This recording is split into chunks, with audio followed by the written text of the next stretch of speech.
कर्माबाई को मारवाड़ की मीरा भी कहा जाता है। जब जब भगवान कृष्ण का उल्लेख आता है, कर्मा का नाम भी स्वतः आ ही जाता है। वे भगवान की महान भक्त थीं और भगवान श्री कृष्ण उनके हाथ से प्रतिदिन भोग ग्रहण कर भोग की थाली को रिक्त कर देते थे।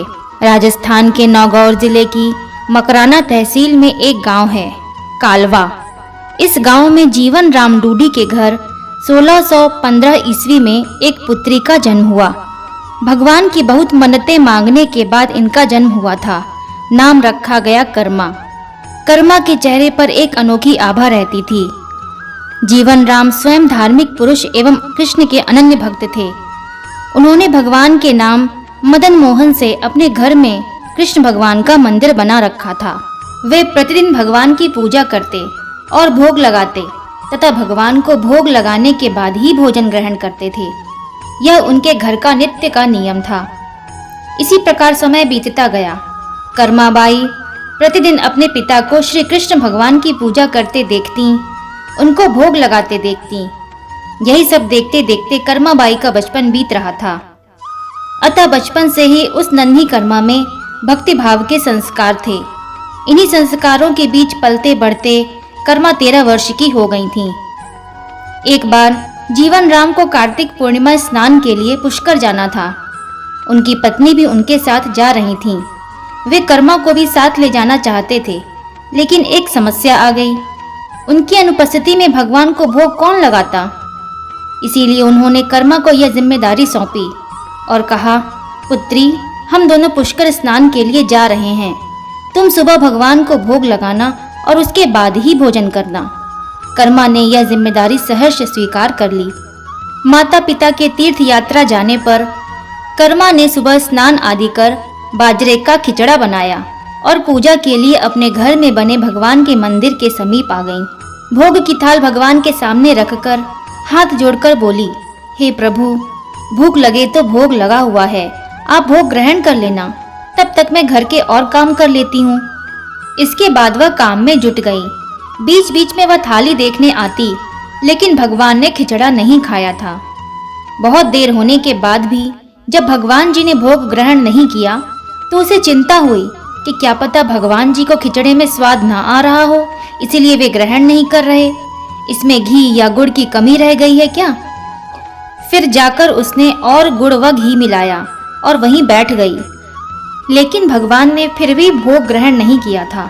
तब मायूस होकर उसने कहा, हे प्रभु, आप भोग ग्रहण कर लीजिए। माँ बापू पुष्कर नहाने गए हैं। आपको भोग लगाने अभी कुछ दिन और वो लोग नहीं आएंगे। आपको भोग लगाने की जिम्मेदारी मुझे दी गई है, इसीलिए आपके भोग लगाने के बाद ही मैं खाना खाऊंगी। परंतु भगवान जी ने फिर भी भोग लगाना शुरू नहीं किया। फिर कर्मा उनसे शिकायत करते हुए बोली, माँ पिताजी जब भोग लगाते हैं तब तो आप भोग ग्रहण कर लेते हो, फिर आज भूखे क्यों बैठे हो? इतनी देर हो गई है, खुद भी भूखे बैठे हो और मुझे भी भूखा रखा है। यह सब बोलकर वह भगवान के भोग ग्रहण करने की प्रतीक्षा करने लगी। परंतु यह क्या, अब तो सुबह से दोपहर हो गई, शाम हो चली थी। भूखी कर्मा अब रुआंसी हो गई थी और दुखी हो रोते हुए बोली, हे भगवान जी, आप ग्रहण कर लीजिए भोग, अन्यथा मैं भी भूखी रह जाऊंगी। अंततः कान्हा की काठ की मूर्ति से आवाज आई। कान्हा बोले, कर्मा, तुमने पट तो बंद किया ही नहीं, तो मैं भोग ग्रहण कैसे करूं? यह सुनकर कर्मा ने पट खींचकर एक ओर कर दिया। भगवान ने भोग ग्रहण किया। भगवान श्री कृष्ण ने खिचड़े का भोग ग्रहण किया और थाली पूरी खाली हो गई। कर्मा ने पलट कर देखा तो भोग की थाली में भोग बचा ही नहीं था। तब कर्मा बोली, भगवान जी, इतनी सी बात थी तो पहले बता देते, खुद भी भूखे रहे और मुझे भी भूखा रखा। इसके बाद कर्मा ने खिचड़ा खाया। अब तो प्रतिदिन कर्मा खिचड़ा बनाती है और भगवान जी भोग ग्रहण करने आते।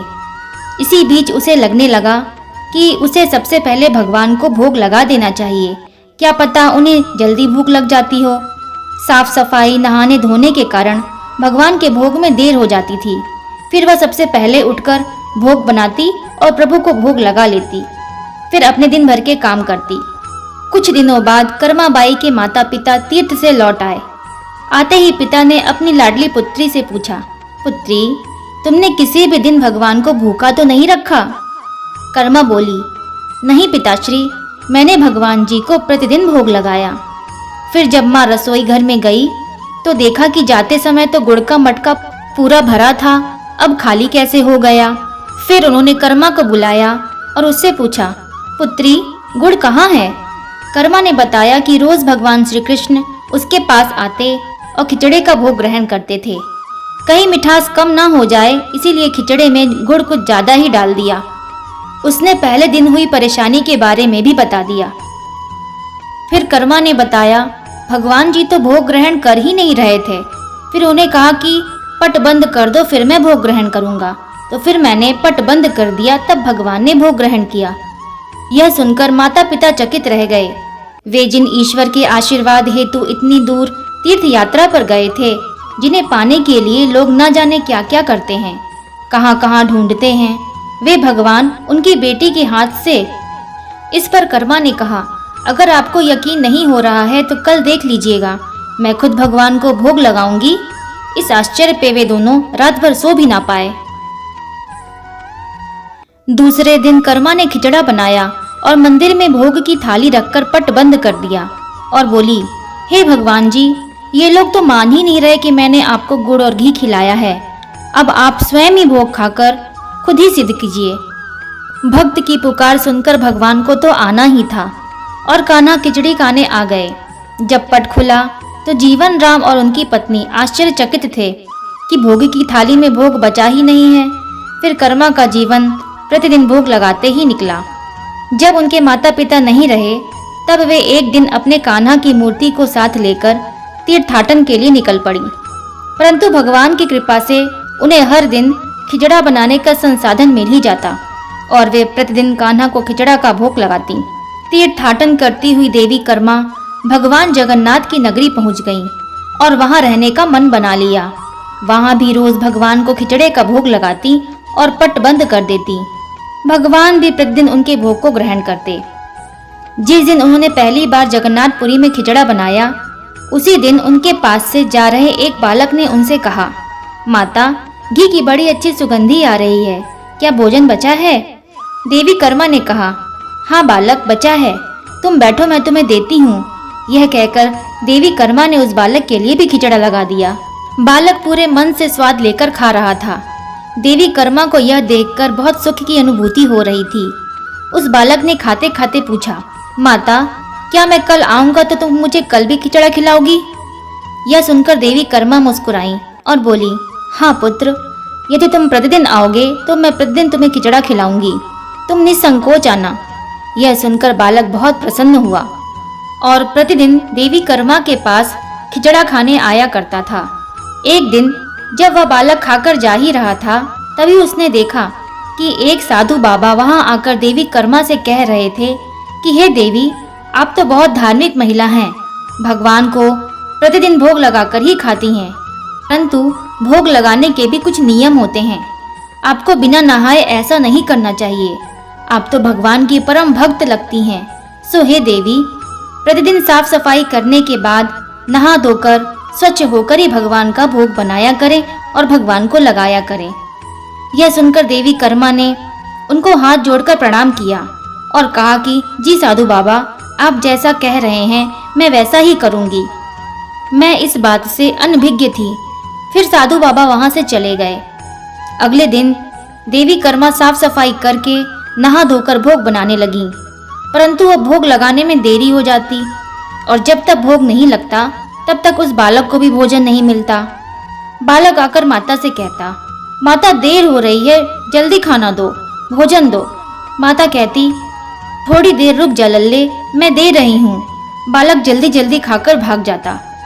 कुछ दिन ऐसे ही बीते, परंतु यह कौन जानता था कि वह बालक और कोई नहीं, साक्षात भगवान जगन्नाथ हैं, जो प्रतिदिन बालक का रूप धरकर कर्माबाई के हाथ से बना खिचड़ा खाने आते थे। इतने दिनों में जब जगन्नाथ मंदिर में भगवान के पट खुलते तो भगवान के मुख पर खिचड़े का जूठन लगा होता। एक दिन पुजारी ने मुस्कुराते हुए मन ही मन में कहा, हे प्रभु, आपकी लीला भी अपरंपार है। जाने किस भाग्यवान भक्त के यहाँ आप जाकर प्रतिदिन खिचड़ा खाकर आते हैं। फिर पूजा अर्चना हुई, दिन बीत गया, रात्रि हुई। रात्रि को पुजारी के स्वप्न में भगवान जगन्नाथ आए और उन्होंने पुजारी से कहा, हे भक्त, तुमने सही पहचाना। मैं अपनी एक अनन्य भक्त कर्मा बाई के यहाँ प्रतिदिन खिचड़ी खाने जाता हूँ। वह मुझे बिल्कुल अपने पुत्र सा लाड़ करती है। उनकी भक्ति से मैं अति प्रसन्न हूँ। परंतु इसी मंदिर के एक पुजारी ने उन्हें कुछ आम जीवन की ज्ञानवर्धक बातें बताई एवं उपासना का तरीका समझाया, जिससे मुझे भोग लगाने में अब उनसे देरी हो जाती है। इसी वजह से मैं जल्दी जल्दी खिचड़ी खाकर आ जाता हूँ और जूठन मेरे मुंह पे लगा रह जाता है। प्रभु की लीला भी अपरंपार है। वह तो सर्वव्यापी हैं।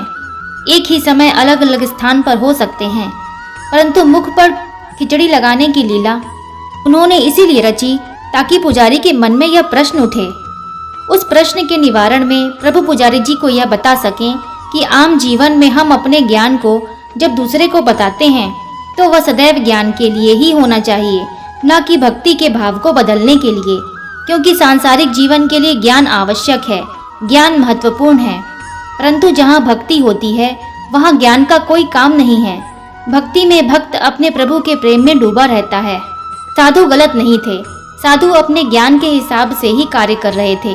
वह सही थे, परंतु उन्हें पता नहीं था कि जो महिला प्रभु को बिना नहाए खाना देती है, उसका भाव सिर्फ इतना था कि मेरे प्रभु को जल्दी खाना मिल जाए, वह भूखे ना रहें। और यह प्रेम प्रभु के लिए हर नियम से ऊपर था। इन बातों को सुनकर पुजारी जी ने साधु बाबा को बुलवाकर यह बात कही। साधु बाबा को भी अपनी गलती का एहसास हुआ कि वो भक्त और भगवान के बीच में आ रहे थे, और उन्होंने बिना समय गवाए माता कर्मा के पास जाकर कहा कि हे देवी, आप जैसे प्रभु को भोग लगाती थी वैसे ही लगाइए। मैं आपकी भक्ति नहीं समझ पाया, इसीलिए मुझे क्षमा कीजिए। देवी कर्मा ने कहा, ठीक है, मैं कल से फिर उसी समय पर वैसे ही भोग लगाऊंगी। माता कर्मा ने फिर उसी तरीके से भोग लगाना शुरू कर दिया और भगवान के मुख पर खिचड़े का जूठन अब नहीं लगा होता। ऐसे ही कई वर्ष बीत गए। एक दिन पुजारी ने देखा कि भगवान की आंखों से आंसू बह रहे हैं और वह भोग भी ग्रहण नहीं कर रहे हैं। तब उन्होंने मन ही मन में फिर पूछा, हे प्रभु, मुझसे ऐसा कौन सा अपराध हुआ है कि आप हमसे भोजन ग्रहण नहीं कर रहे हैं और आपकी आंखों में आंसू भी बह रहे हैं? प्रभु, यदि हमसे कोई अपराध हुआ है तो हमें क्षमा कीजिए और भोग ग्रहण कीजिए। आपके भक्त जन प्रसाद के लिए प्रतीक्षा कर रहे हैं। फिर क्या था, भक्त वत्सल प्रभु ने प्रसाद ग्रहण कर लिया, परंतु प्रभु के भोग देर से ग्रहण करने की बात और उनकी आंखों से आंसू बहने की बात पूरी प्रजा में तेजी से फैल गई। यह बात महाराज तक पहुंची। महाराज अति शीघ्र मंदिर पहुंचे और वे पुजारी जी से विचार विमर्श करने लगे। फिर उन दोनों ने भगवान के पास हाथ जोड़कर विनती की कि हे प्रभु, कृपया हमें बताएं इस बात का क्या संदेश है।